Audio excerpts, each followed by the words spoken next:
Mr. Bakatsias, can you let us know?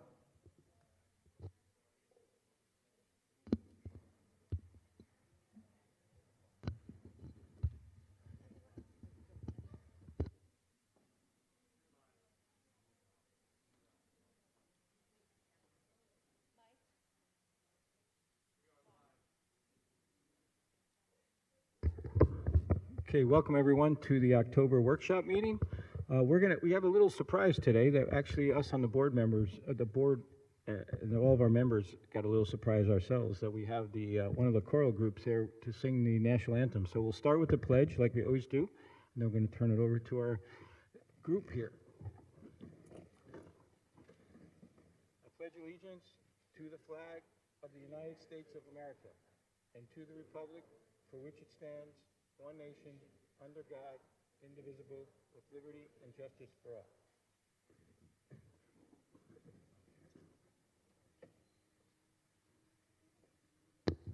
Please remain standing.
Thank you, everyone. Nice job. Nice surprise. Okay, we can start right off into the superintendent's report. Mike? Good evening. Thank you very much for coming. Ladies and gentlemen, thank you so much for that. That was fantastic. What a great way to start tonight's presentations. I know Mr. Lawler is very excited about getting into his presentation, but before we do that, I've got a couple of updates. We are going to do a quick Student of the Month tonight. A leftover from September. They couldn't make it in September, so we're going to do that tonight. Also, we just had some members of our Board of Education and from the public doing a quick tour around some of the new facilities here at the high school, so we're quite excited about the progress that we've made, and most of the facilities are just about ready to be occupied and get used by our students, and really very excited about finally coming to the end of our Vision 2020 project for here at the high school. I also want to welcome our student rep. Trinity Pagan is here with us today and is representing our K-12 student body. So Trinity, thank you very much for being here today with us.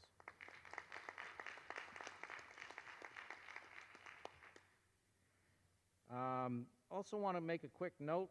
We'll get into it a little bit more if we need to, but we got some very good news today. I know it seems backwards, but that's the way that the state worked on this one. We got formal approval today for the pre-K grant. So the grant that was awarded of the $265 or so thousand that we put into place over the summer with the pre-K program with the 3 providers. Ms. Heck put all of that paperwork together and went through the bureaucratic pieces that she had to, and we received official notice today that we can actually run the program. So congratulations, Mrs. Heck, and working with our providers on putting that program together. Thank you very much. I know it wasn't easy, and you really built something from the ground up, so thank you very much. With that, I have nothing else to report, but do you want to do this? Mr. Lawler, do you want to do the Students of the Month in your program, or do you want to do that now? Let's do it now. Okay, so can we do the Students of the Month? Sure. Great. So, Mr. Lawler, we'll give you the floor. All right, so good evening. Before I start with the Student of the Month, I have to say that, Ms. Budrick, thank you. Thank you for getting a group of our students together. They're incredible. We're back. That's amazing how that sounded. Trinity's on the board. We're back. So thank you for all your support. It's very exciting to be back. Thank you. All right, so we've got two people next to me. We've got our Student of the Month, Margarita Toledo Franco, and then Ms. Sear, who's going to talk for a moment also. And I just want to say, Margarita, an incredibly nice human being. She's in our cosmetology program. If there's a sweeter student in this building, I haven't met her because I've spoken to Margarita now a few times as we get ready for the meeting. She started off really well, and then during the pandemic, I think there were kind of some issues with things, and then she crushed our summer credit recovery program to the point where we had to keep adding her to classes to give her an opportunity to make up credits. And as I talked to her this morning just to discuss things, she has figured out the secret of life. And that secret is, once you know what success is, you will not have issues again, because she knows what she's doing. She's having a great year. We're extremely proud of her.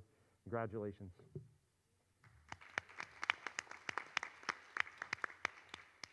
Margarita's looking really anxious because she's like, you told me I wasn't going to have to speak, Miss Sear. You don't. So come over, I could see you. I don't like talking behind my back. So Margarita, when you came to the school 2 years ago, I instantly thought, this is just an amazing person. I loved your energy, and I loved how you were like, I put you at a lunch table your first day with Shanique and Unique, and you were like, yeah, I'll sit with these two people I don't know. You were game for anything. And members of the school board, you know how many of our students struggled during the pandemic, and nobody has anything to be ashamed of for that. It was just a very hard time. And I told Margarita's parents before we sat down to struggle, especially during that time, completely normal. But to get back up and to be able to fix it, that's extraordinary and worth celebrating. So I'm just really grateful to have that chance tonight and to see Margarita blossom into somebody who's found, she's in the cosmetology program. And remember, you told me a couple weeks ago, you said, I want to go to school now. All right. So thank you so much.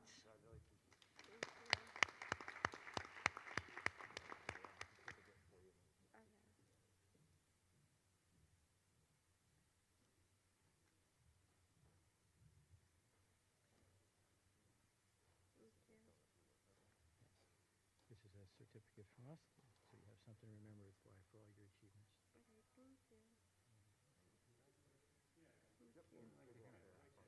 Success. Once you taste it, you don't want to give it back, right? Yeah.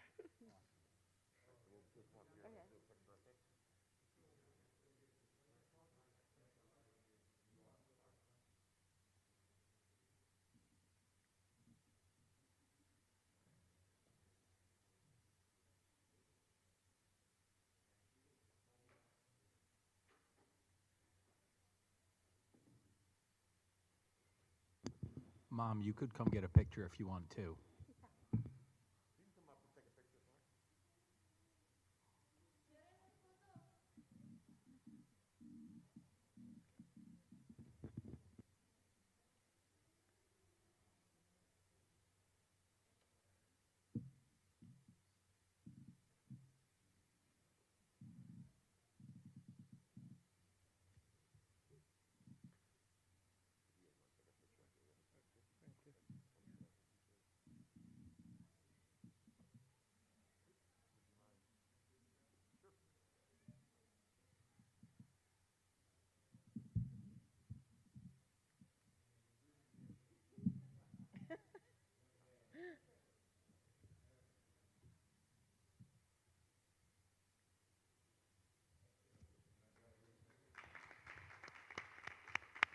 Thank you. You did fantastic. Thank you. Thank you. Congratulations. Congratulations.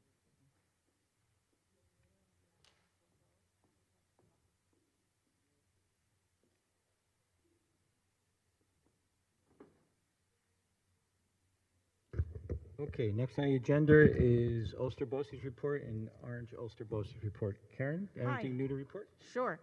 The Ulster BOCES report has not happened yet. Their first meeting is going to be October 14th, which is next Thursday, and they are having a committee of students and parents from around the county speak on how they went through the pandemic. So I'm be excited to report that next month.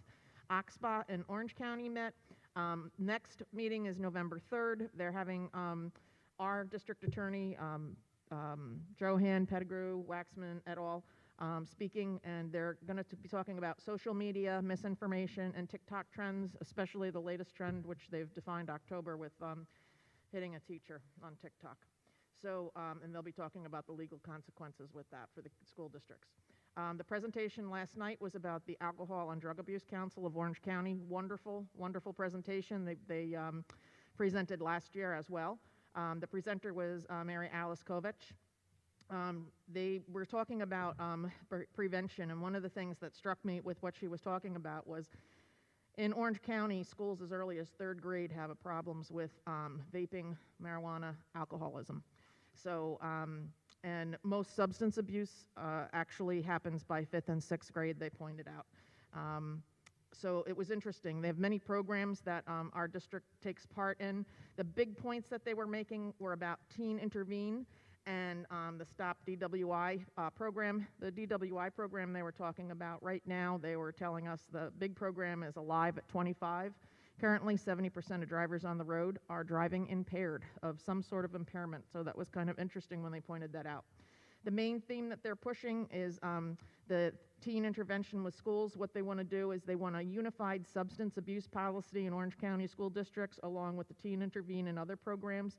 And it's called the Restorative Justice program, where it's referred to rather than a school suspension. They go to a program to help prevent substance abuse. Mr. Hecht, who's the chief officer, former district superintendent for Orange Ulster BOCES, now the chief executive officer. He's going to be discussing at the next superintendent meeting how to make that happen with a unified substance abuse policy with all the school districts. The only other thing that they brought up was the delegate for the October meeting. That was the board, just whoever we're going to send to that to do the voting must be registered by October 13th, which is Wednesday next week. And there's a meeting October 18th at 4 p.m. via Zoom for the Pearson that's going to be the delegate so that the Orange County districts can take part. So we really need to decide who's going to be the delegate. Not it, no more. Thank you, Karen. Does anybody have any questions for Karen? All right, good job. All right, next up is Mr. Lawler and his team are going to give us a... Actually, I neglected to add to my report Trinity. So we're going to have you on the regular agenda in the future, but let's give you the floor right now. If you have anything that you want to report for the student report, that normally would have been part of my report. Thank you, Trinity.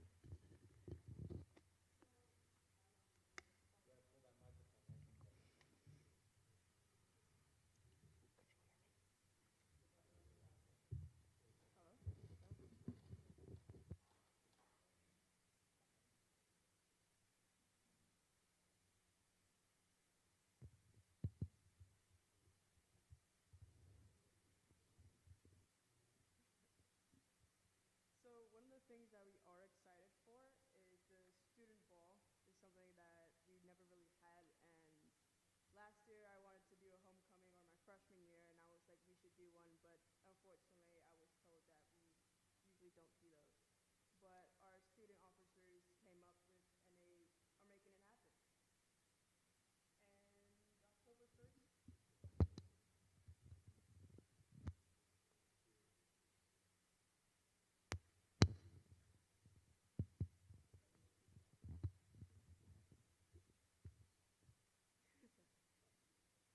checking 1, 2, 3. October 1st, we had our grade level assembly, which was very successful. Clearly, we just talked about the rules and just reminding students that since coming back from COVID, that we still have our regulations. Another thing I'm really excited for is the dress code. So Ms. Thomas, our vice principal, is kind of organizing a dress code form to discuss with the students, and the main people that are excited for that are the seniors, because we kind of talked amongst ourselves and like there's things that need to be changed and a lot of things that are outdated in the dress code.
Thank you.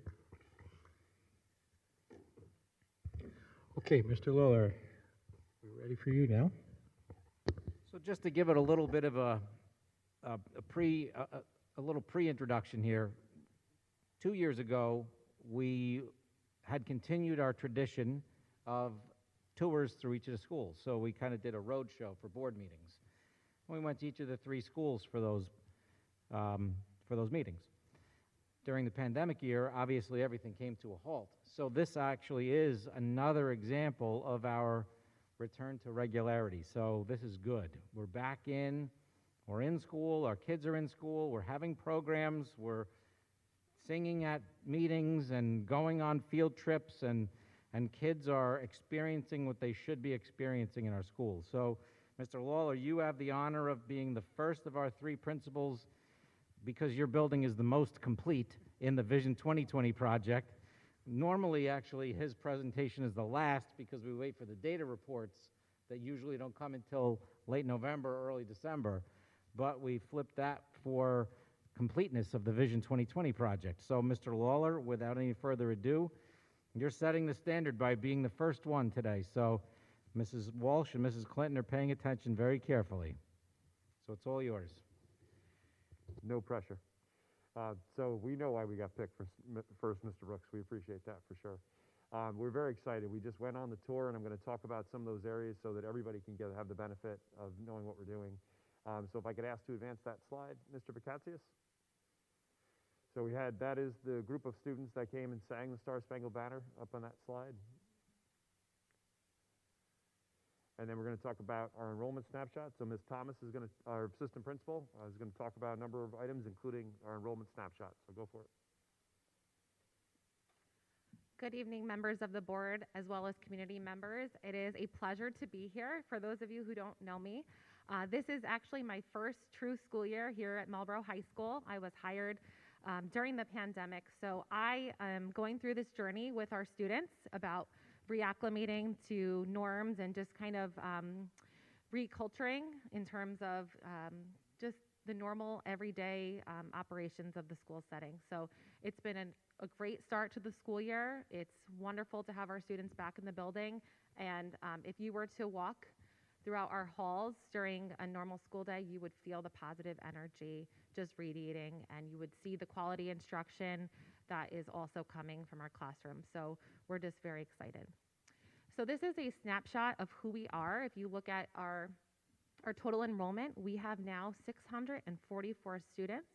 We have had a large influx of students who have come into the district, and actually the class of 2025 is our largest class here at the high school with 173 students. We have 3 students that are in the prep class or the life skills class. So again, we have a lot of students, and it's a very vibrant learning community at this present moment.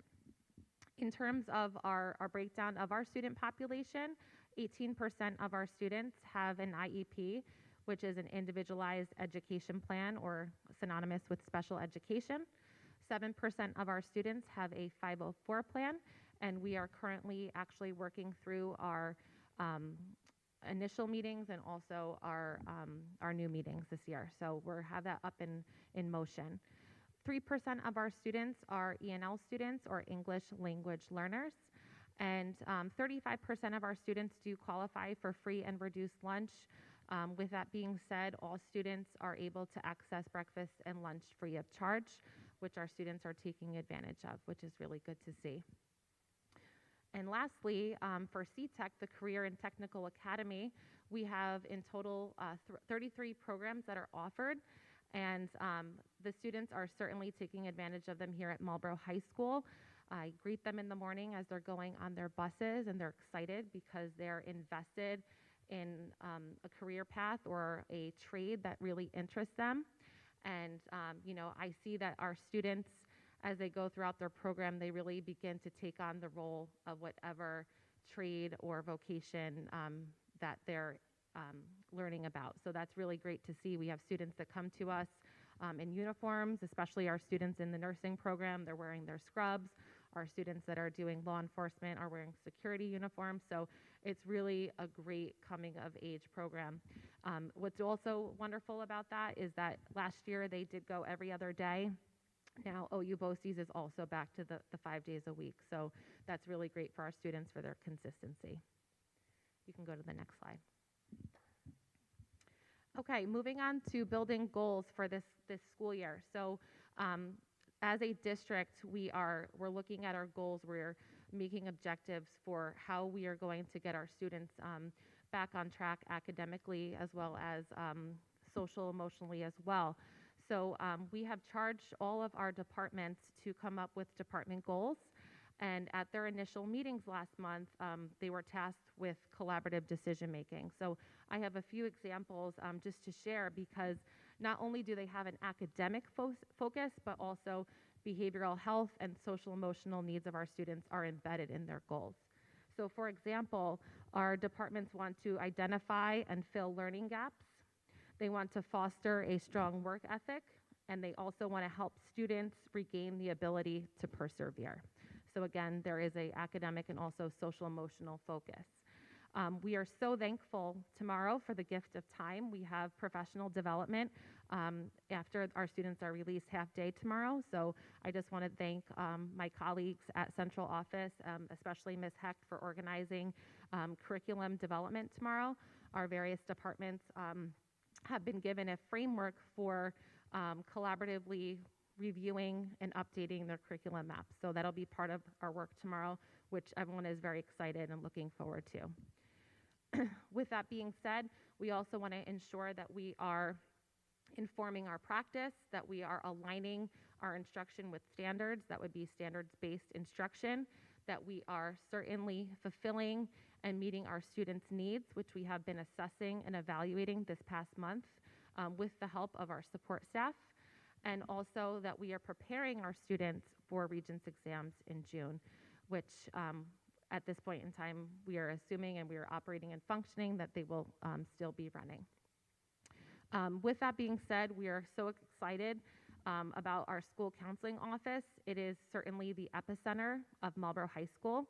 It is very warm and inviting, and just the open space. I wish you could see it during the day, just because it's like Grand Central Station. The students are truly in and out of there, and they are embracing the new support staff that we have here. We have a social worker that's now part of our team, and she is tremendous. She has just been wonderful. She's been introducing herself to students and just has an open door policy. So that's just really nice to see that we have help available during the day for our students.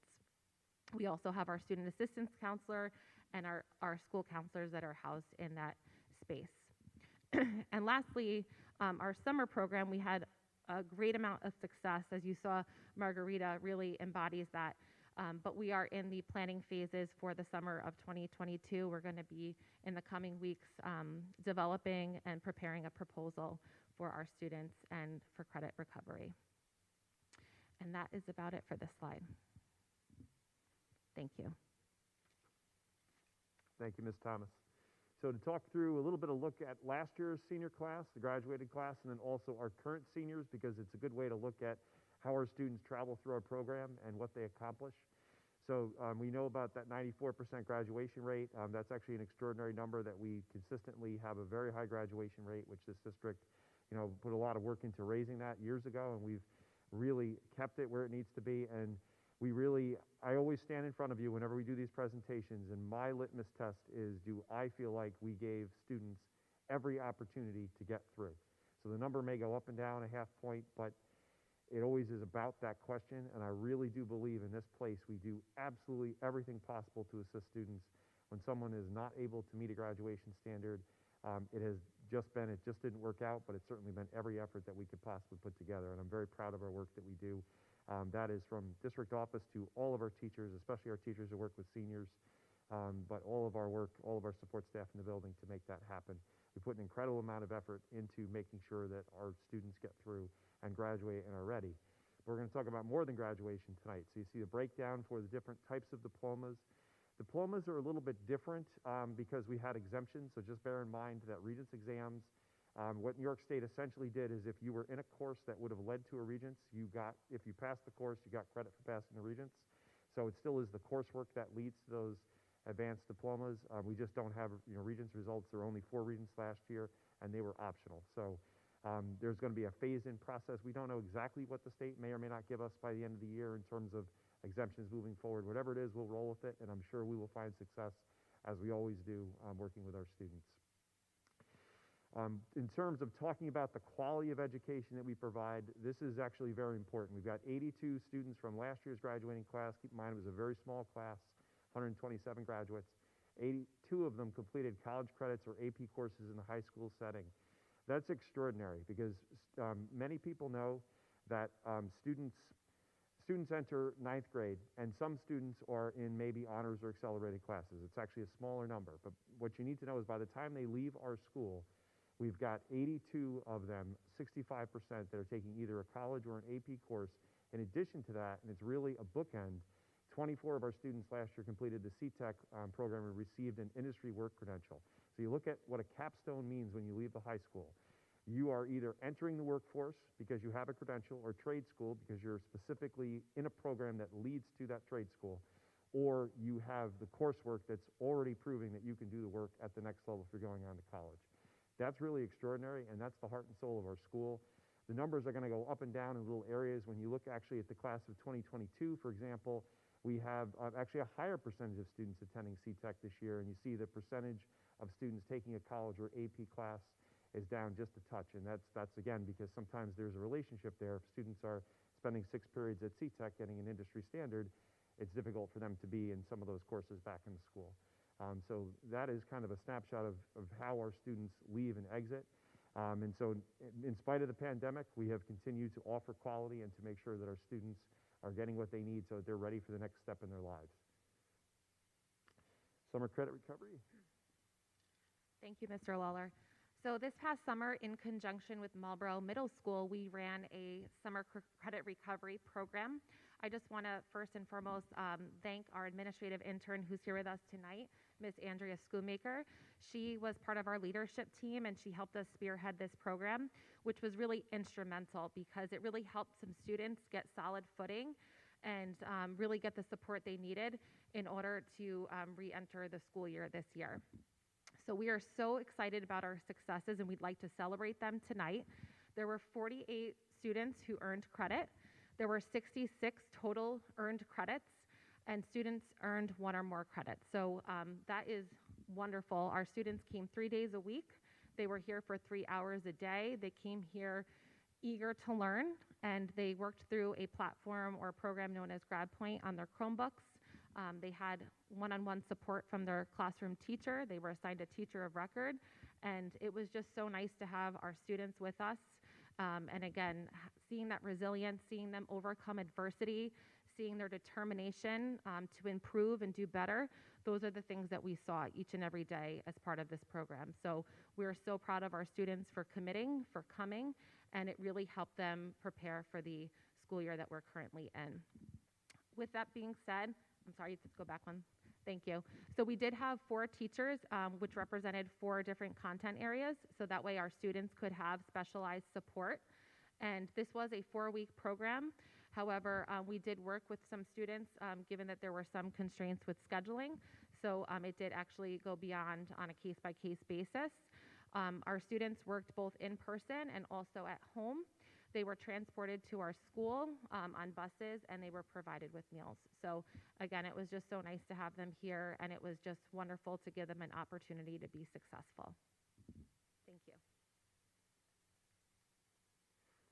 And if I could add, for the summer program, it was one of those things, a number of students, and I had conversations, Ms. Thomas, Ms. Schoonmaker had conversations, students telling us, look, things kind of didn't work out for me last year, this happened, and I am here and committed to making this happen in the summer, and it was really neat to watch that happen, which explains why we had so many more students participating than normal. Normally we don't have that many students, but we had an increased need, and we found a way to meet it, and I appreciate all the support to make that happen. It's a really big deal to have our students back on track, to gain that confidence, and to move forward.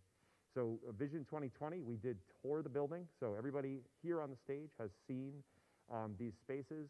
And I'm just going to talk through the highlights, and then we've got some where there's pictures in it or pictures afterwards. So just talk through the main office space.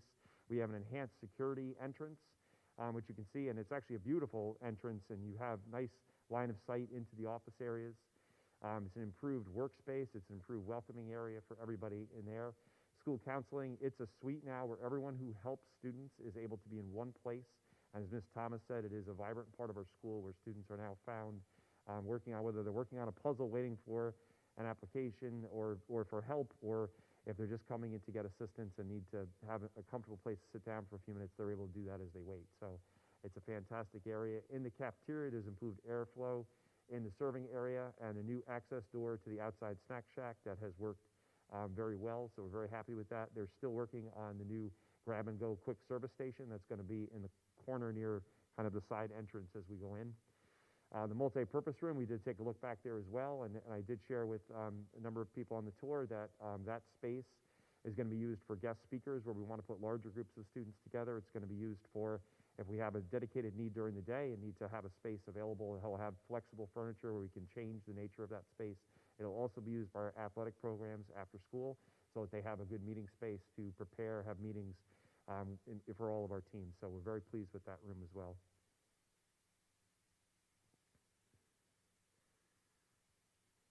So those are pictures. You can see the main entrance on the left, and then the cafeteria, the students going in, and then it's a vision picture for the multi-purpose space because that's still final details are being worked out in construction.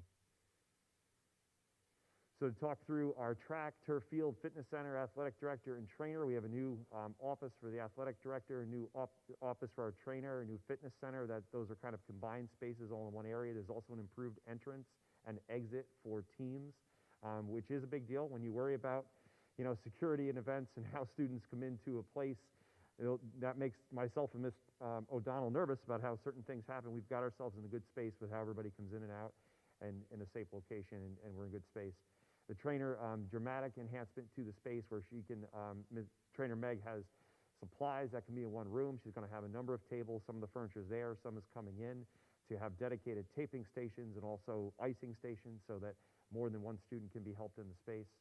And easy access to the fitness center. A lot of the work that she does is evaluating students and then also helping them do physical rehab so that they're ready to get back on the field, and she'll be able to see the students as she's helping other students, and they're very close to where all that workout material is going to be.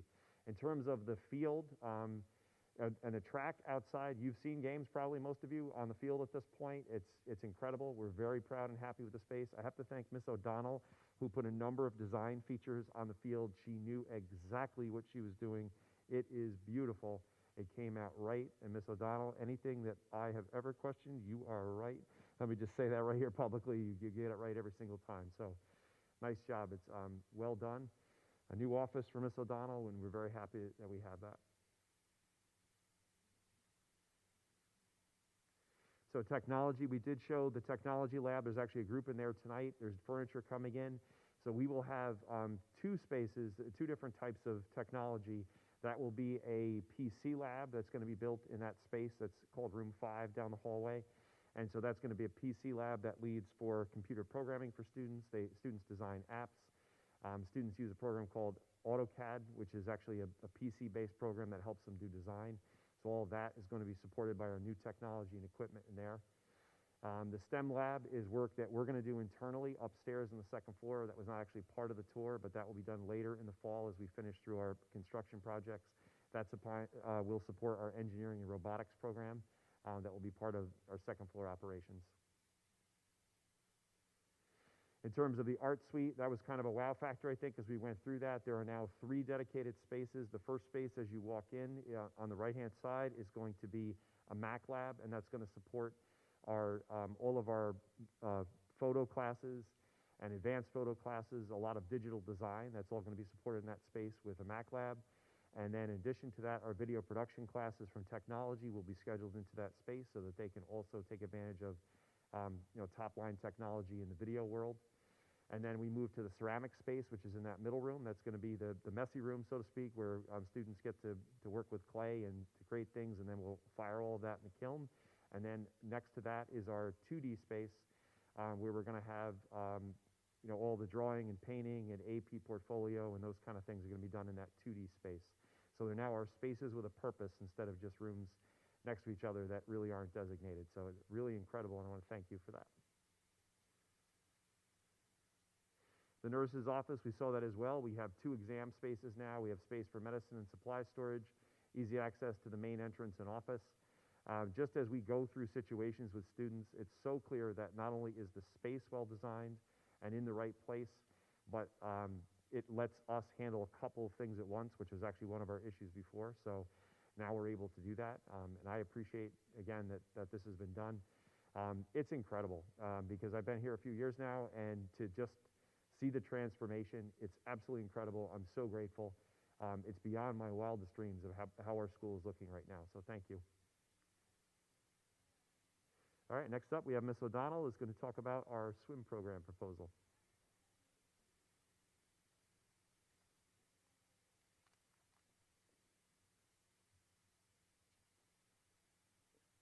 You know, I'm getting old when I have to put glasses on at a board meeting. Okay, so the way it's designed is we have a skill set for safety and respect for water, low impact sport activity with many benefits, high intensity cardio workouts, resistance training, improved teamwork and individuality, lifetime skills for health, and socialization skills. That's the main focus of our program. Okay, I've been a part of this swim program for 13 years as a student here and 34 years as a teacher. Yeah, 34 years. What we need, obviously, is a pool, lifeguard coverage, and 2 substitute teachers per swim day. Transportation will be needed for all the MES and Marlboro Middle School students, obviously not the high school kids. The program that we put together, it totals 18 days of swimming for all K through 2, and we do that in May, just because it's warm out. Their hair's going to be wet, and we just worry about them getting sick. It's the warmest time of the year, and they're the littlest. That's when they have to go. 18 days of swimming for all 3 through 5 in October and November, and 18 days of swimming for all 6 through 8. Program is split for boys in February, girls in March and April. It is not co-ed. 31 days of swimming for high school. Program is split boys in January, girls in December. K through 12 is a total of 67 instructional days. As you can see, the cost, the annual program is $53,000. High school is $11,904. Middle school $12,388, and the elementary school K through 2 and 3 through 5 both are $14,440. Most of your cost comes from transportation.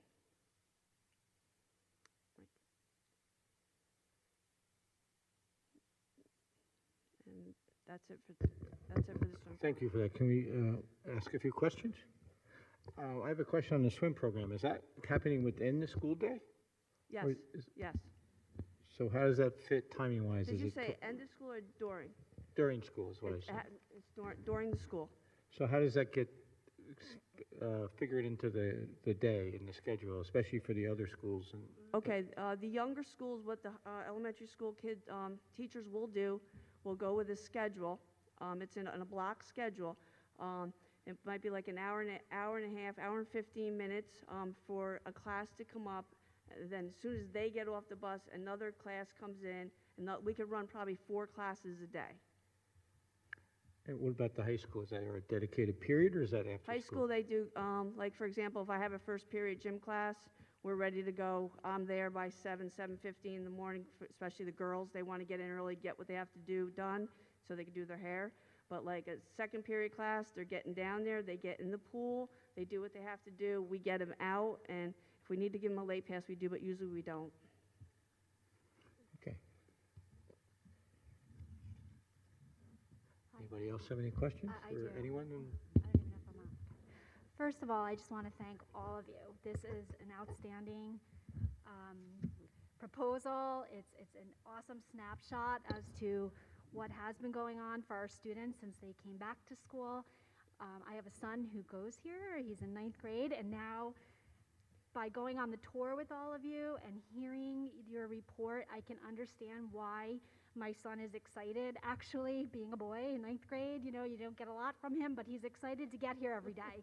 And I can understand why. You guys have knocked it out of the park, and I thank all of you very, very much. My one question that I do have is when you had said that you were going to review and revise the curriculum maps in all subject areas, once that project is completed, will we be able to have a copy of the new curriculum map to So review? all of our curriculum maps are on the website. We actually have an annual process of reviewing them, which didn't so much happen last year just because of the nature of last year. You had to prioritize different things, but we do review, and so there's two elements to review. There are many maps that are current with the standards. They still meet exactly, they lead to the same Regents exam they did before, and they're in that, they just need a little tweaking here and there to make adjustments. For example, in English, sometimes we change the literature that students are reading from year to year. We may change what's in 9th grade, what's in 10th grade. We make little adjustments. In terms of if there's major overhauling that has to happen, we sort of identify that as something that we need to take some time and put together. And again, all of that will be posted. It will then be posted in, say, revised fall of 2021 when it's done. My anticipation for our building is that will be done by the end of November. End of November. Yep, so, and from my perspective, it's an important task, but not to be rushed. It's something that the exercise of the review is more important than what gets posted on the website, because it's the teachers that actually bring the map to life. Right. So, they're just reviewing and working with their colleagues to make sure we're in good shape, and we'll have that revised. Terrific, thank you. I just have a comment for the athletic program. I just think the athletic Make sure that your microphone's on, Trinity. Hello? Alright. So I just wanted to give a big shout out to the athletic program, because as an athlete, it has helped me like tremendously. And Meg honestly deserved that office and all the athletic people, because they work so hard to make sure that our grades are up, that we're okay. They make sure to have that conversations. And I'm very excited to run on a decent track and to see Meg in her office and to see O'Donnell enjoying herself. Thank you, Trinity. And Joanne? Miss O'Donnell enjoys herself when we win. Let's be clear about that. And we win a lot here. So. Joanne, you got a question?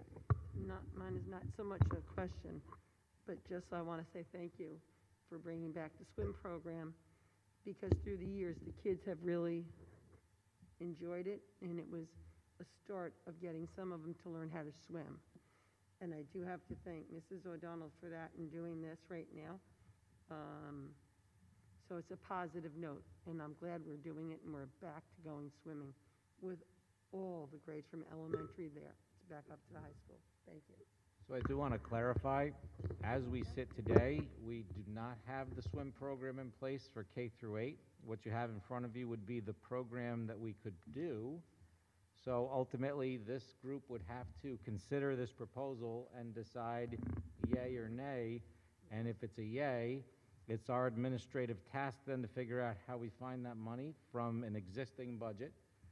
And then ultimately, that would be placed on for a 22-23 discussion to see that the board wants to build it in as a regular budget item. So in all honesty, right now, the program is not running. If the board says to us, which is what our commitment was, we were going to discuss this, tonight we get a go or we get a no-go, hold off for budget, that is up to this group, and we will react and act based on what you folks want us to do. Well, for me, it's a go, because through the years, and I know many kids have been affected with this program, and it's helped. It's actually got younger kids and their parents to go to learn how to swim. So for me, I'd have to honestly say yes. So do we have a sense yet of how many students would participate in it, or that would be a step to go next? It'd be all students. But I mean, how many will actually do it? It's optional, right? All Or to students. be part of the program? It's part of our it's part of our instructional Oh. program. I didn't get that, sorry. Yep. So this would be built into the instructional program. Oh, nice. And it's not a program this is a program that's run here. So it's just reinstituting it. It is currently not budgeted for. So that's the discussion. So I have a question, Mike. How long, because I thought we only stopped like a year ago with the pandemic. Longer than that, right? It's what, 2 years, I think? When was the last time the elementary folks came up? Well, it's been longer than that for the elementary. Ms. O'Donnell? but the high school. It was just before Dynergy. It's been a while. Yeah, I mean, it's been more than a decade, right? Yeah, it's been a while. Yeah. I mean, we How lost about the our middle? skips. Middle school we lost with Dynergy. Same thing about, Elementary lost a long time ago. so you're talking 10 to 15 years it's been Yeah, since the elementary and middle. yeah. Yeah, but we're not More using than it for that. high school.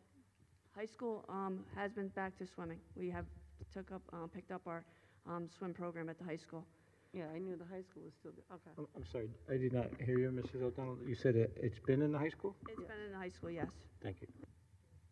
So, Mike, with that, the budget, we wouldn't need the 11,000 because that's already in the budget. So it's a difference without a distinction or a distinction without a difference. I guess what I would be looking for is more input, hear some thoughts and perspectives, and then ultimately someone would have to make a motion to reinstitute the swim program or not, so. Are you looking to do that tonight? Oh, I'm sorry, we have a question now. Karen? Yes, first I want to say thank you. I know James Mullen initiated this, and I've been kind of seconding it. It's just a wonderful program, and I grew up in a school district that did not have a pool, and when we moved here when I was 16, you guys had a planetarium and a pool. It was like going to heaven. So I just, it's very fortunate, and I think this is a wonderful program for our kids, especially so many kids with issues with swimming and drowning, and to be that fortunate to give them the skills to actually be able to do this. I would be, if we could find the money, we're talking $53,000, if we could find the money in the budget or through maybe some of the grant monies that that we are getting from the federal government. Maybe this is something we could initiate this year. Ultimately, when we were doing the presentation, I just assumed it was for the 22-23 budget year. So I'm actually thrilled that it could even be something considered sooner. So. Okay, are there any other questions? I have a couple, but I'm holding. Two more. Oh, Faith, I'm sorry? Yeah, I just have a quick question. The 2 substitutes for the swim program, is that the high school gym teachers will be teaching the swim? Is that what you need the substitutes for? Well, an example is when the girls are in the gym, in the pool, okay, the male phys ed teachers are in the gym. So we take 2 substitutes to help on the deck and also in the pool, because like our classes are large. So Yeah. the male phys ed teachers don't take the girl and vice versa. Gotcha. Thank you. James? This is wonderful.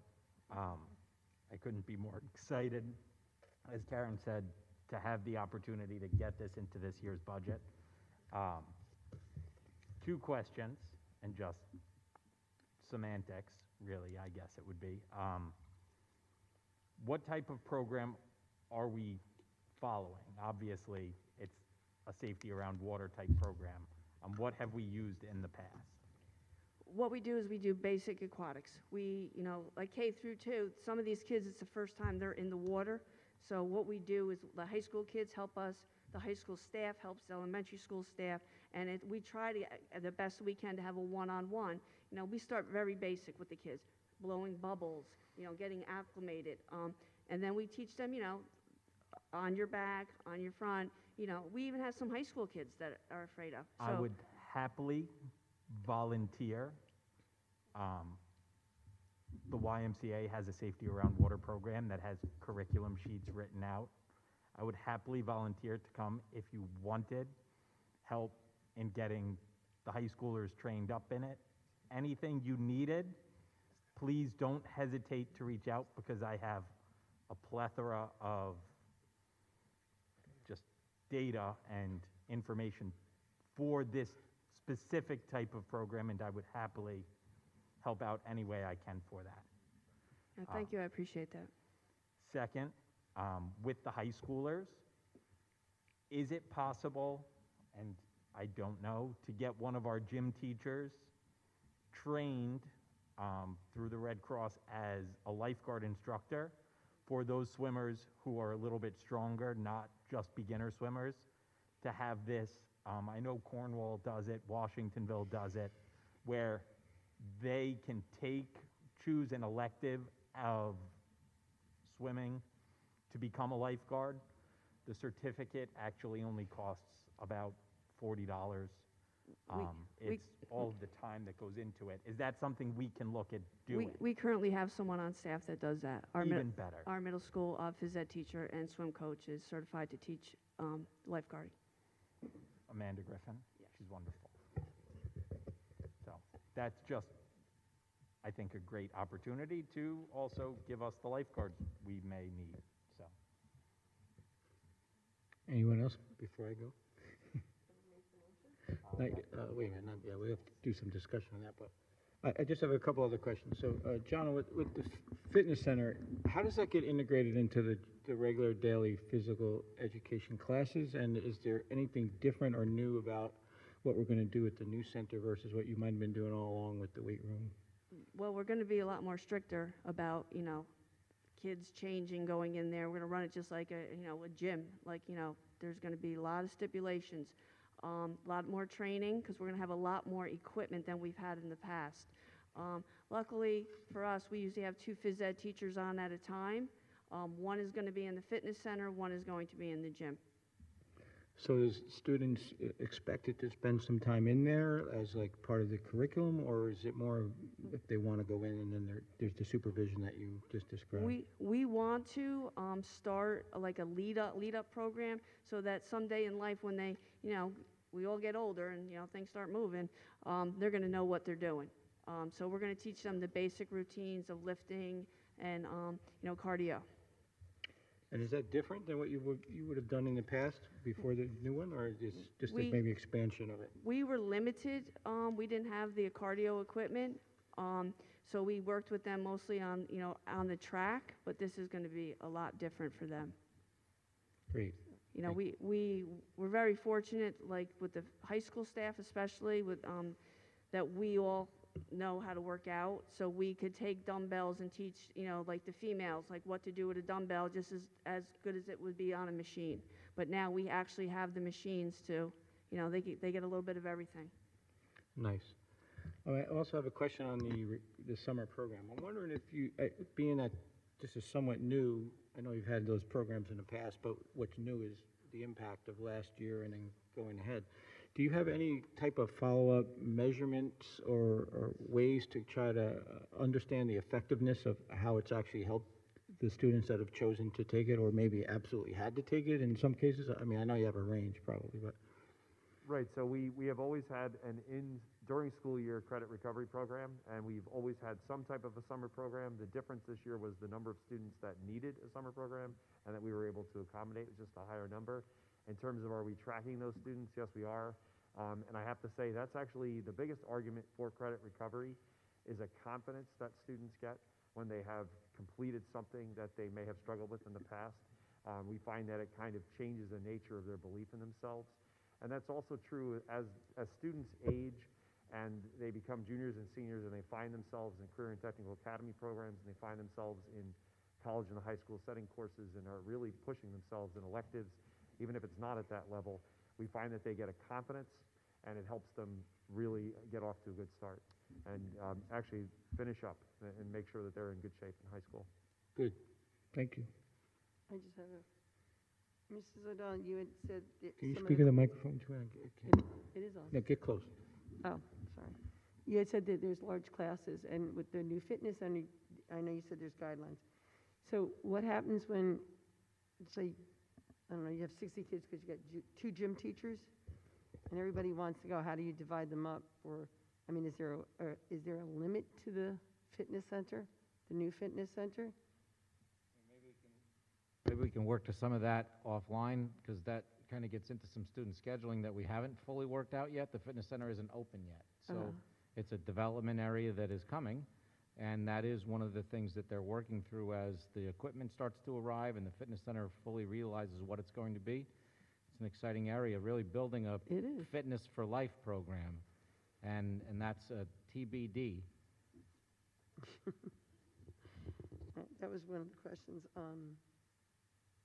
And how, and like with the swim and fitness or volleyball or whatever you're doing in the gym, or do they go by 6 weeks units? I'm kind of curious. Or is it just through the whole year? Because I know the kids play volleyball and they swim and they go to the fitness center. Let me give you an example. In December, we will do swimming. The girls will go 3 weeks. While they're in the pool for 3 weeks, the boys are doing their badminton and ping pong unit. When January comes, the boys go in the pool and the girls do the badminton ping pong unit. And it works out perfectly because that's their favorite unit, badminton ping pong. If we were to put 60 kids in a gym during the badminton ping pong unit, it'd be chaos. Kids would be upset. They won't be able to play. So this way, everybody has a chance to play in doubles, singles, badminton, ping pong. A lot of our curriculum is based on the weather. We will stay outside as long as we can. So if we find, like, normally we'll do a softball unit for, let's say, 3-4 weeks, and we have kids that can't get enough of it, we'll play as long as we can. If that's keeping them moving and they're happy, especially teenagers, then we'll go as long as we can, as long as they're happy. So we get the feel of the student and the unit. Thank you.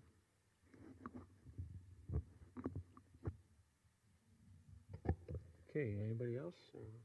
All right, well, thank you very much. Oh, sorry, I can't get used to Trini, this. you got my attention. Anything you want right now after that shout out, whatever you want.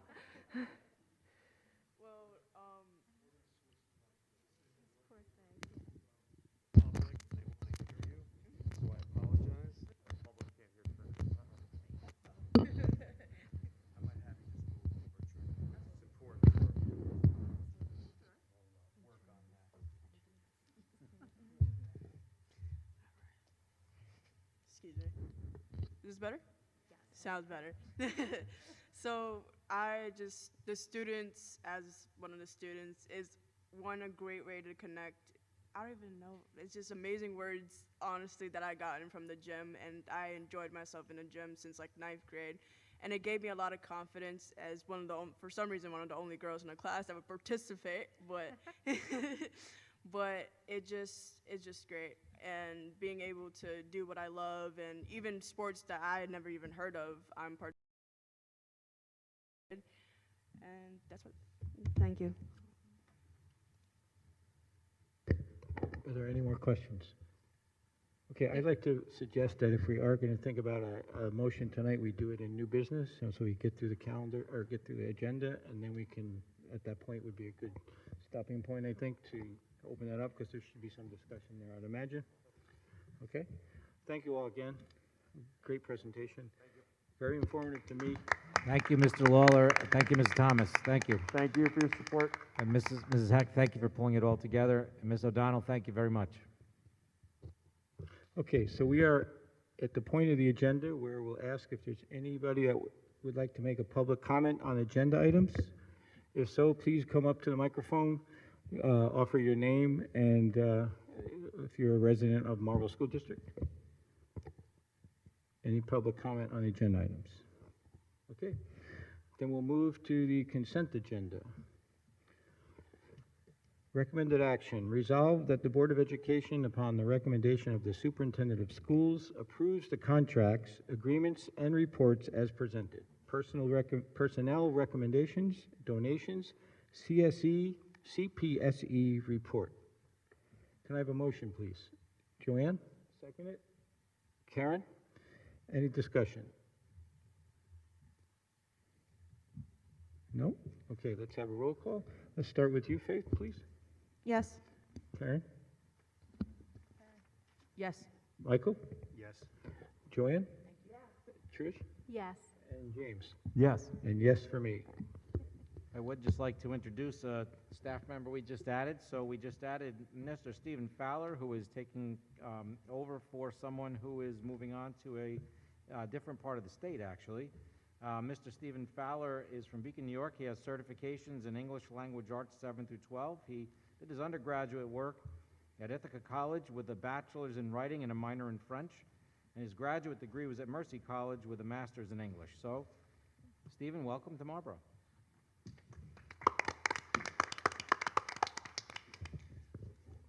Okay, now we'll move on to recommended actions.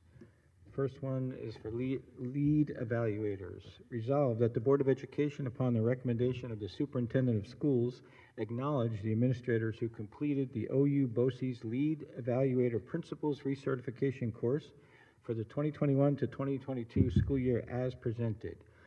Just like to note who those folks are who completed that recertification course, and that would be the principals, Ryan Lawler, Deb Clinton, and Patricia Walsh, as well as the assistant principals, Jenna Thomas, Damian Stanmeyer, and Dara Kaplan.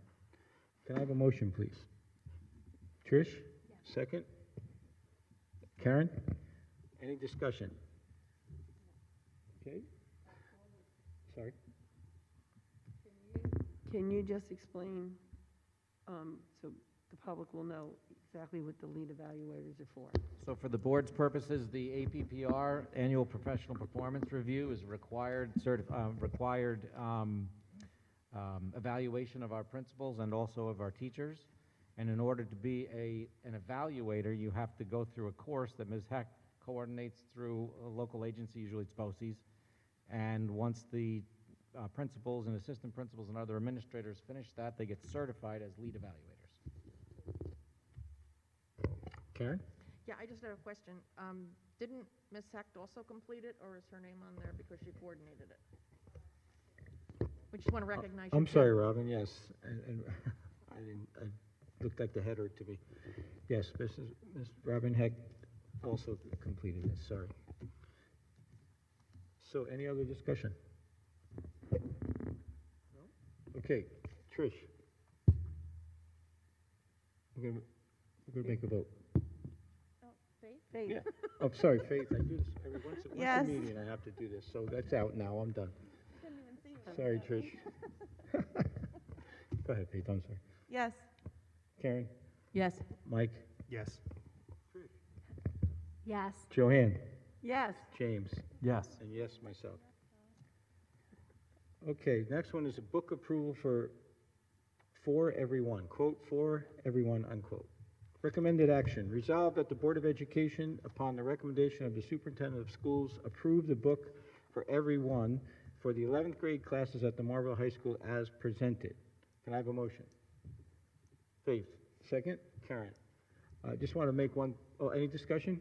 I just want to make one point that this is the second time we've seen this, which is why we're voting on it tonight. But any other discussion? Behind you. Mike? Yeah, I actually oppose us bringing this book into our district, and I'm going to tell you why. The book uses extremely poor, first of all, for 11th graders, this is not, we could do better. This is not something that's going to add to excellence in education. For example, the poor grammar used throughout this book, despite the author citing poetic license, is just not up to standard with what an 11th grader should be reading. It's bad enough that we have social media and many things today that deteriorate the English language, sometimes in the name of slang or whatever you want to call it. You know, we're preparing these children for life. And when you introduce a publication like this, so first of all, the author, it appears to be a goal-setting and achievement book, but the author himself claims to have no answers in the piece. While it's inspirational, there's 3 specific examples where at 16, 18, and 25, the author sets goals and then fails to achieve them. At 25, he fails so poorly that he has to move back in with his parents and has bill collectors chasing him. This is not something that 11th graders, this does not foster excellence in education. If the goal here is to have more complex reading, there are many more books that would do better than this. If the goal is to speak to the development of goals and what it takes to achieve them, we might better look to books like The Secret, or books like books on laws of attraction, like The Law of Success in 16 Lessons by Napoleon Hill. This book, in my mind, fails miserably and should not be part of our 11th grade curriculum. Mike, can I ask how you drew those conclusions? Did you actually I read it? researched it, sure, Yeah, okay. Just Thoroughly. curious where the research came from. thoroughly. I can't hear you. The name of the book is For Everyone by Jason Reynolds. Any other discussion? No? Okay. Let's have a vote. Start with you, James. Yes. Trish? No. Joanne? No. Mike? No. Karen? Yes. Faith? Yes. And me, yes. What does that add up to? I didn't count. 4-3. Motion grant. 4-3. Okay. That's it. Now we head into new business. Anybody have any new business they want to bring up? I have. Go ahead, Karen.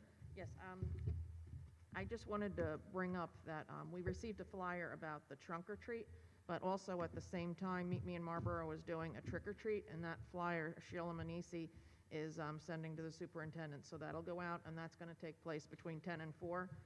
It's a separate event, but they complement each other really well, and they overlap a little. So I just wanted to let the community know that that's happening, both the events that the kids really enjoy and parents look forward to.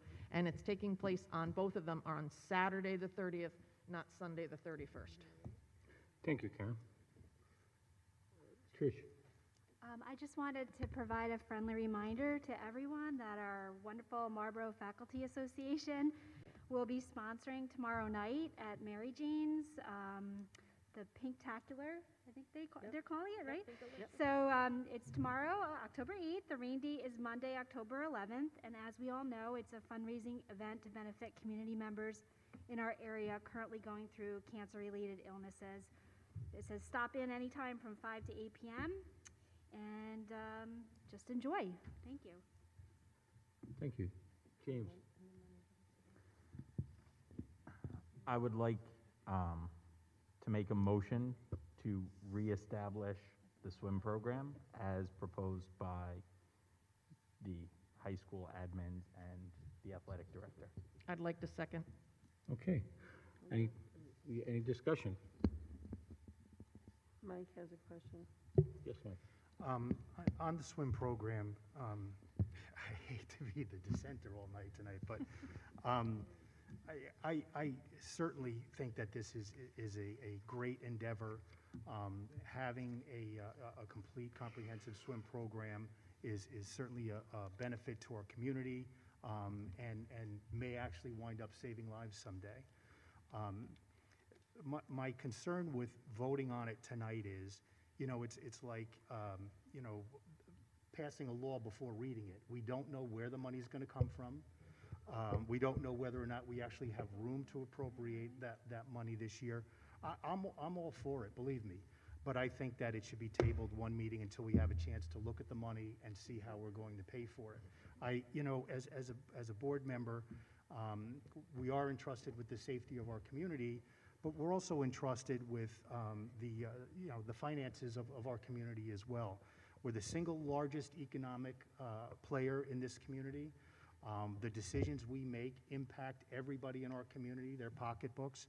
And again, while I think this is absolutely a worthwhile endeavor, I would ask that we table it one meeting until we find out where the money's going to come from.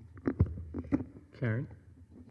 Yes, I thought we were voting, about presenting it so that the superintendent could look into for the money. Am I misunderstanding what we're presenting? I took James' motion as we want to vote on whether we approve it as written. Did I misunderstand, So Faith James? and I are thinking the other way, so. Well, James, maybe we should clarify that. Is that what your intent was, or did you?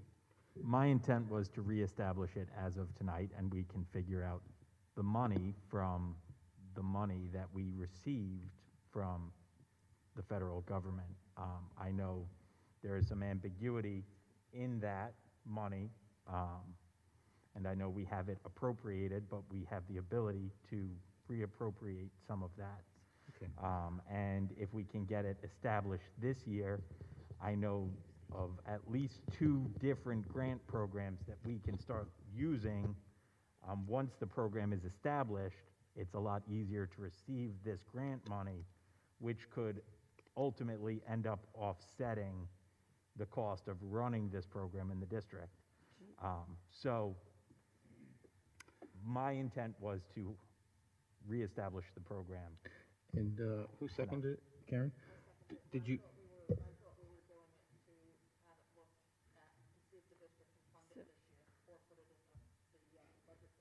Okay.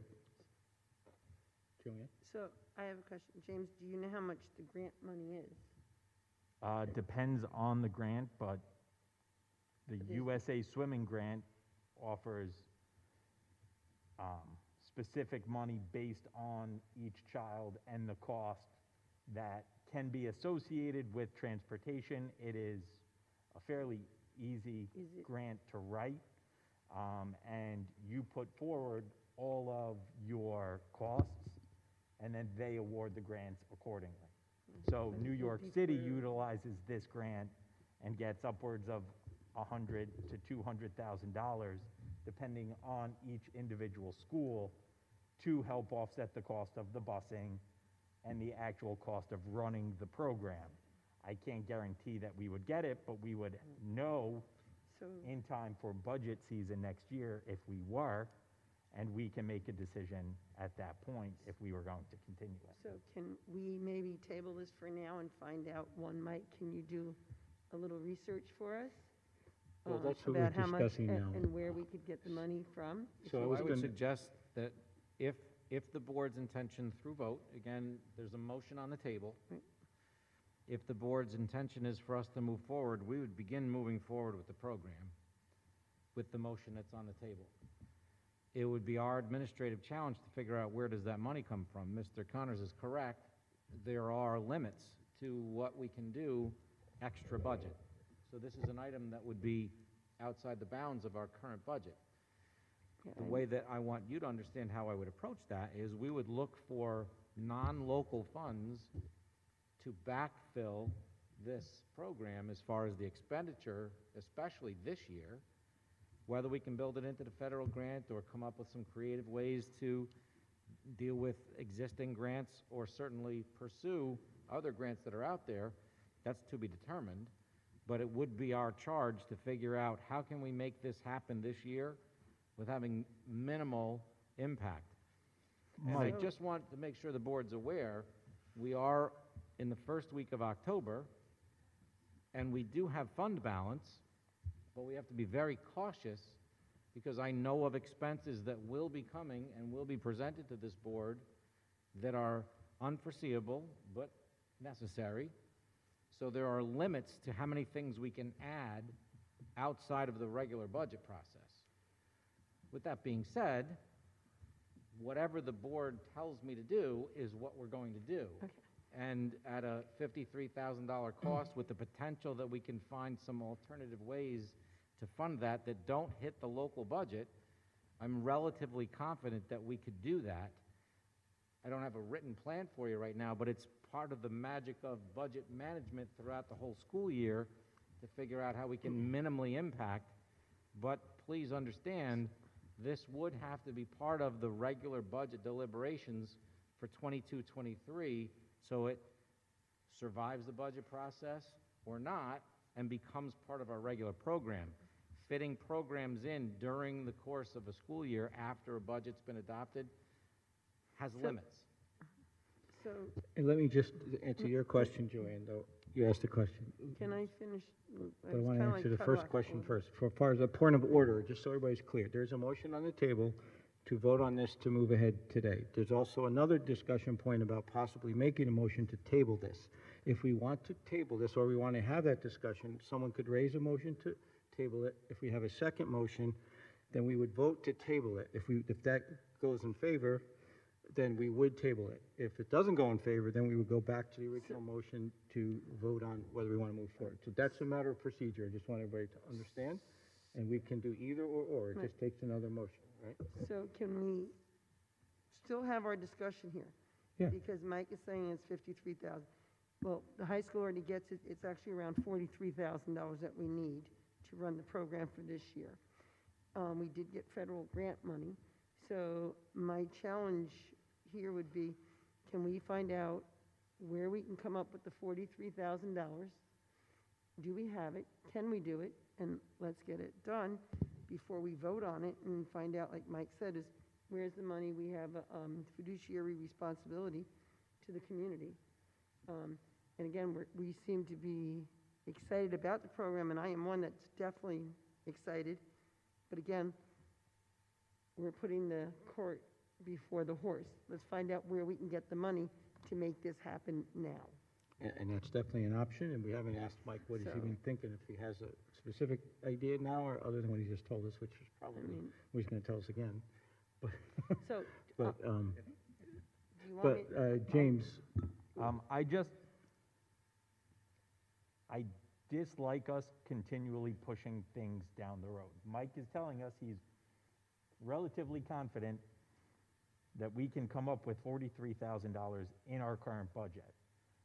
Mike, just, please let me finish, Joanne.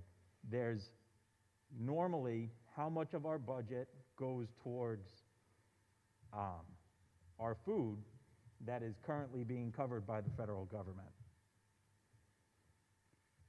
Actually, it's nice that we haven't had to backfill the cafeteria fund because of the way that the federal government has funded it. So ideally, nothing. But I don't have the number at the top of my head, James. But, you know, if we wait 2 And that's weeks. actually not a budget line, too. That is That's something not a that's budget? backfilled from fund balance, depending upon how that cafeteria funds every year. Correct, Ms. Mealy? Okay. So can we just wait for 2 weeks? I mean, all But right. then, Just to third make sure I grade through reiterate, fifth grade too, misses if- a month. They're if- not gonna miss a month. Just No, so it's the Not board, until October. the spring. No, third through fifth grade No, are but they're not October, gonna have- November. It's not gonna happen anyway this year, because it's already late. It's can not we, that can we easy. speak one at a time, please, and into the microphone? And so, again, let's have a discussion. I personally was gonna bring up a point similar to Mike, where ask Mike if he has a specific place where he's gonna get that now or not. And he did bring it up, the fact that there's gonna be some balancing to do this year.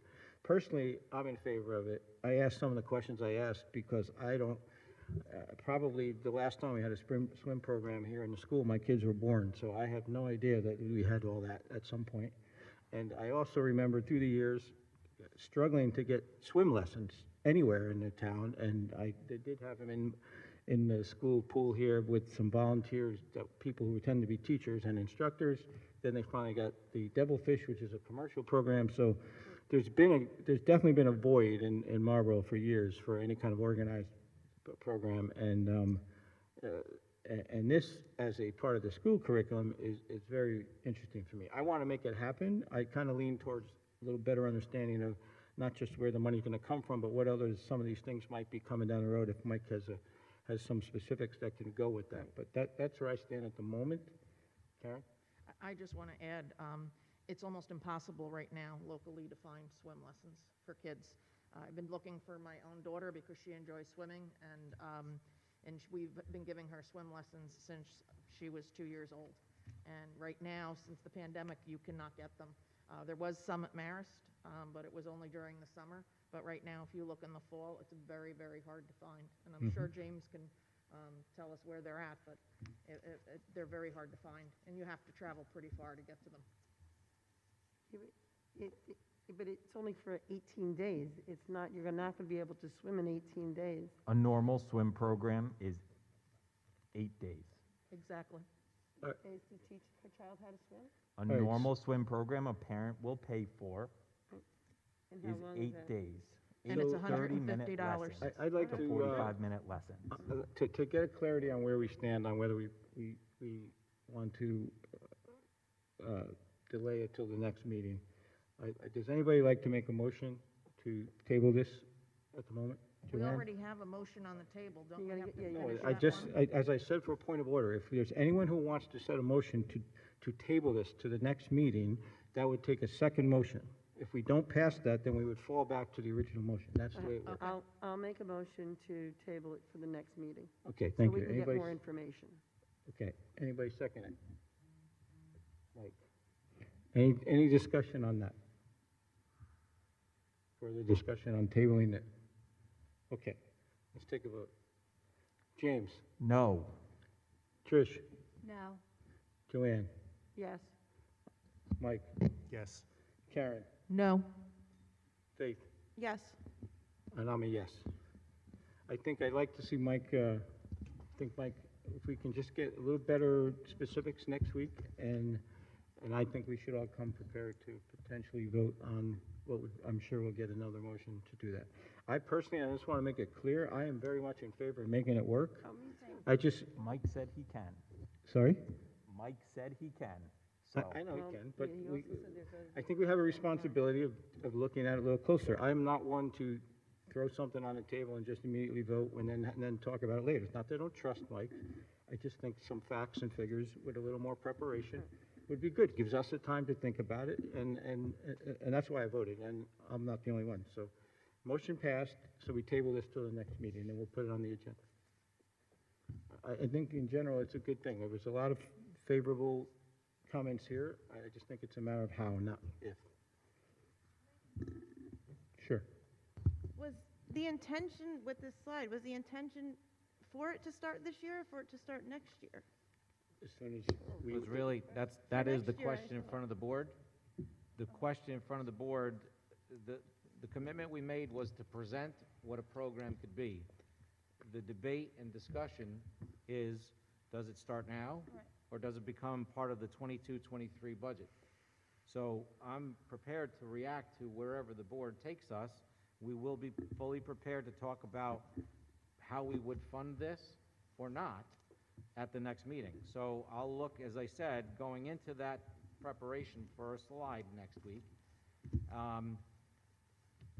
How can I minimally impact the local dollar in the immediate for seeing if we can implement this program? Because the motion that's tabled is to implement this program current year. If that changes during discussion next time, certainly that changes the discussion. But I will prepare for the board a economic proposal on how we would manage this through a budgetary process for the short term. And then my expectation would be we would need to have it part of the 22-23 budget deliberations that we begin this winter. Okay. Any more new business? Okay, let's move to old business. Anybody have any old business they want to bring up? Go ahead, Faith. I do. I just have a question on where we are with getting the website updated. There's still a lot of things that aren't on there. So it's in process. So maybe a call to find out what it is you're looking for, and we can get your status update on. There's a lot. There's a lot of the migration. So I mean, the lunch menus, the sports schedules, the main things that most people are probably looking for. sure. Can School you? announcements for the high school. I didn't write those down, so maybe. It's okay. I can email you. There you go. Thank you, and we'll get your status of Okay. it. Thanks. Thank you. Any other old business?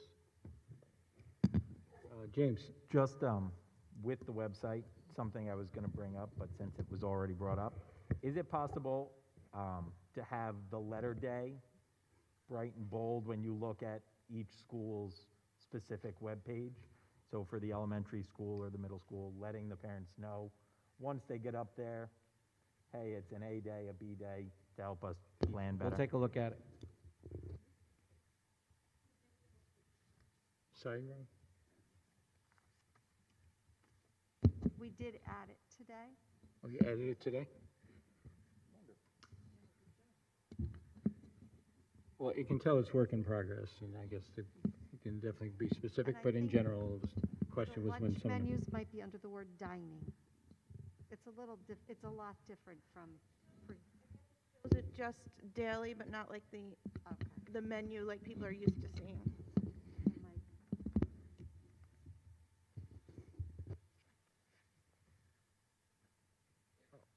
Don't make us come. So my apologies. So one of the pieces of the new website is that it needs to be ADA compliant. We've had a lot of requests for that grid view. Unfortunately, that grid view that we had, whether it was the calendar or the menu, they are not ADA compliant. So we won't be showing that view off of our website. You need to be able to hover over it, and it shows what the thing is. Am I correct, Mike? That's correct. So, And it needs to be text-based, so if someone has ADA compliant software or items like that, like OCR, for allowing text to be read to them, it needs to allow for that. Thank you. Okay, if there's no more old business, let's move to other items. We do have an agenda item there about board goals.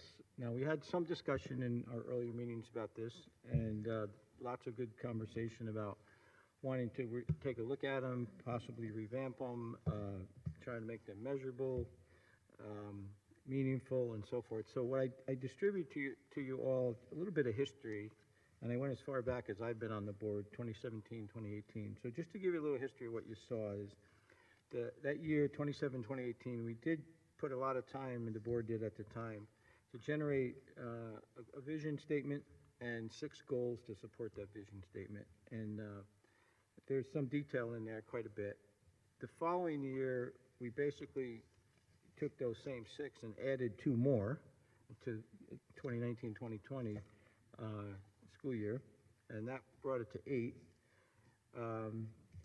2020 kind of threw everything into chaos, and we've pretty much focused on the overall goals of return to learn. Not that these were erased, they probably were still on the website, but we really didn't spend a lot of time redoing those goals when these 3 took the entire year to even get close to accomplishing. So that was really where all our efforts went. And then Mike had suggested a couple more based on the conversations we've had before. 2 goals there. And I say before, meaning this year when we all got together and people brought a lot of their opinions and ideas forward. So I'd like to start the conversation today to get feedback from you all on what you think would be a good approach, and if you have any specifics that you want to reuse from prior years, what you think of the draft goals that Mike provided, which is really our own feedback, and how to take the approach. I mean, one thing I just want to keep all of us to keep in mind, and this came up in the education session we did last week at the retreat, is you want to keep the goals to a reasonable number so they can actually be achievable. Right? You get too many, like 8, it kind of lose meaning after a while. And some of them, if you read them, are general enough where you can't really go wrong with them in a sense, right?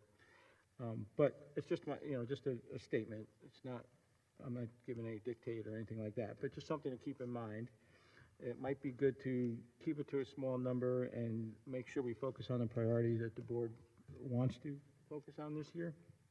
And there's a couple of good ideas already on the table in the draft. So I think from an approach, I think we should have a discussion on it, let's put a timer on it so we don't drag this out too much. Let's start with 10 minutes and maybe extend it to 15 at most, and then we'll talk about what's the next approach. If we want to put our ideas together on paper and bring it back for the next meeting and maybe have some proposals of what we would vote on or what, but that's how I'd like to start the conversation. So it's 9 o'clock now. Let's give it about 10 minutes to see where we go, and that's my idea. I'm up for ideas and suggestions if you guys have a different approach, but there you go.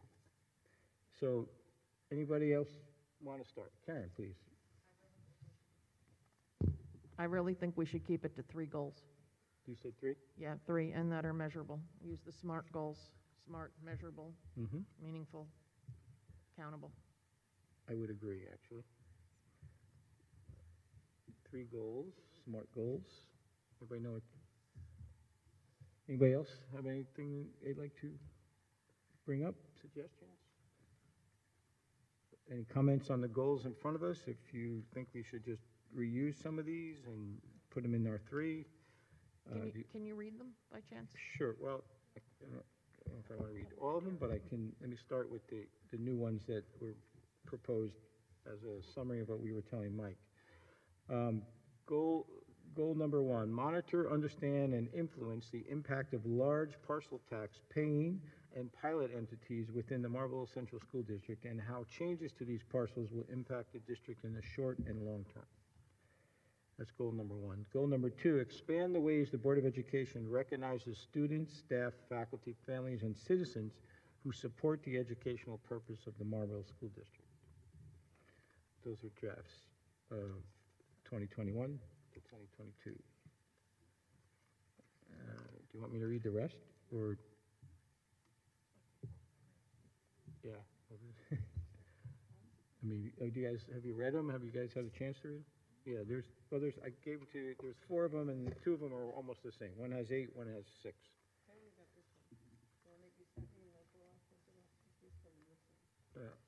It should be all in it. Well, maybe I can't remember if I thought I sent all 4, but. You emailed I did. There were all all of 4. them. But again, 2 of them are pretty much exactly the same. 17, 18, and 18, 19, or sorry. Yeah, 17, 18, and 19, 20, sorry. I only asked for them to be read so the public knew what we were considering as goals. Okay. Because they didn't get the papers. That's fair enough. Okay. Okay. I'll read the 8 from. Would it help if I scanned them and posted them on the website for next, or on the board agenda for next time? I'm just afraid that reading those is going to take all of the 10 minutes. Yeah, okay, again, I don't think, I'm not trying to push anybody that we have to decide tonight. I'm really more about the discussion and the approach, and you know, what we can accomplish by maybe the next one. As brought up in the earlier meetings, we're already in October, so you want to get these on paper and work towards them, or we get to the point where we're so busy with other things, they start to lose their meaning. So, James, you have something? I really think we should look at keeping goal number 2. The Board of Education is committed to managing the finances entrusted to the taxpayers of Marlboro School District.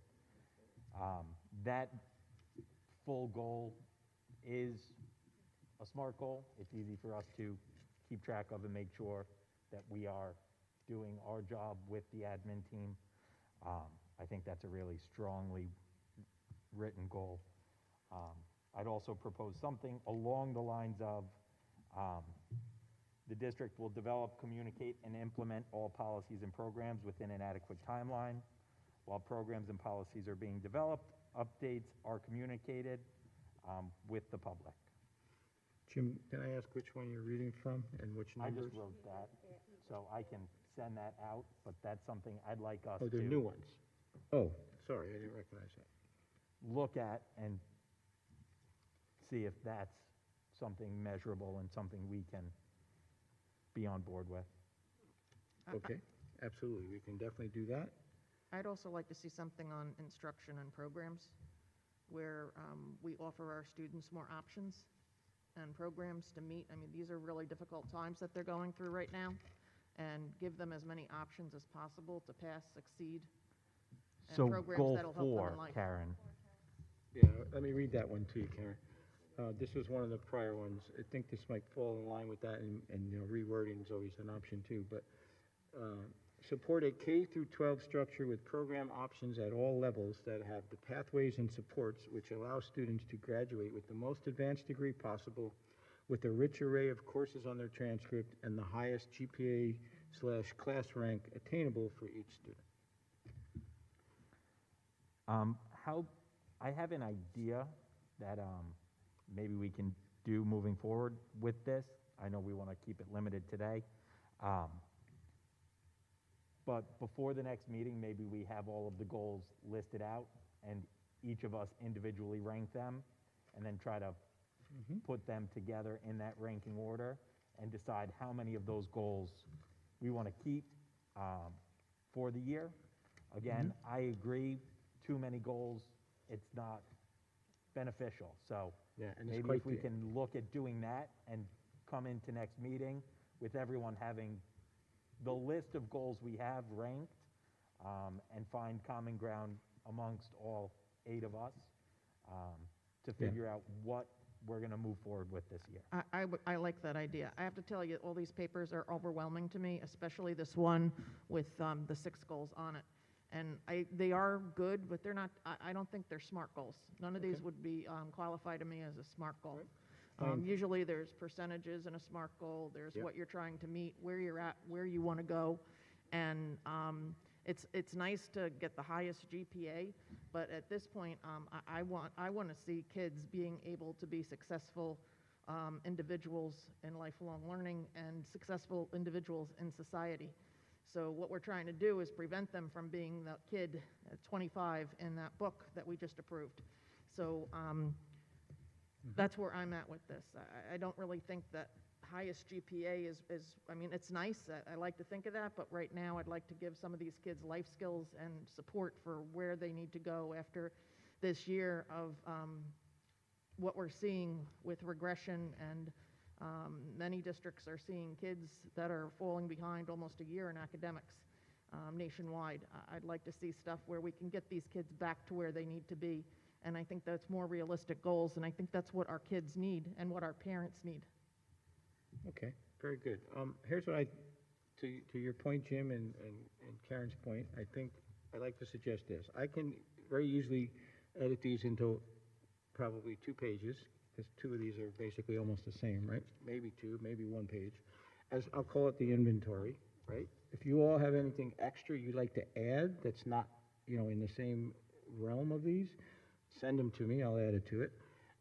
And then, I'll send them back to you, and then maybe we can come prepared with trying to nail down our top 3. If you want, I can put them in a table form, and you can rank them, and I can do the scoring, if you want me to do it that way.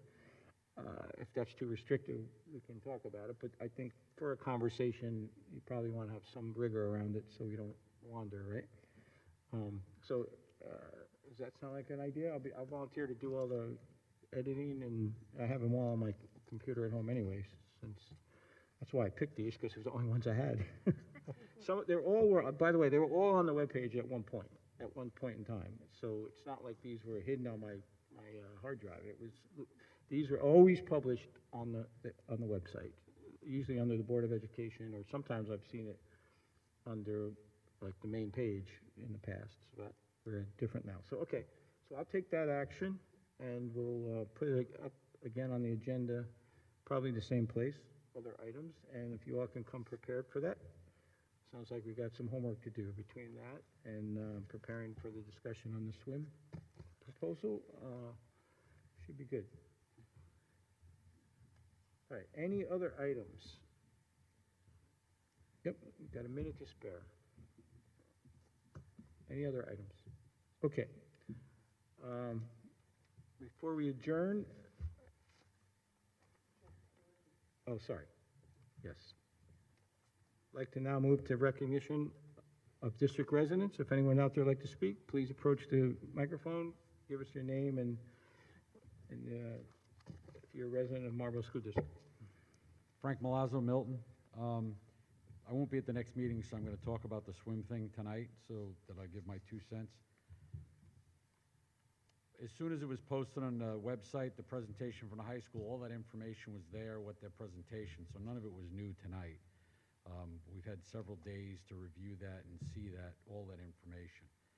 The district is, the district projects a $1.4 million surplus from this year to next year, above and beyond where we're at today. A $43,000 program in a $58 million budget for students, for safety, for athletics, just physical fitness. I'm sorry, it's a no-brainer. And I just hope that this board at the next meeting goes ahead and approves it. Thank you.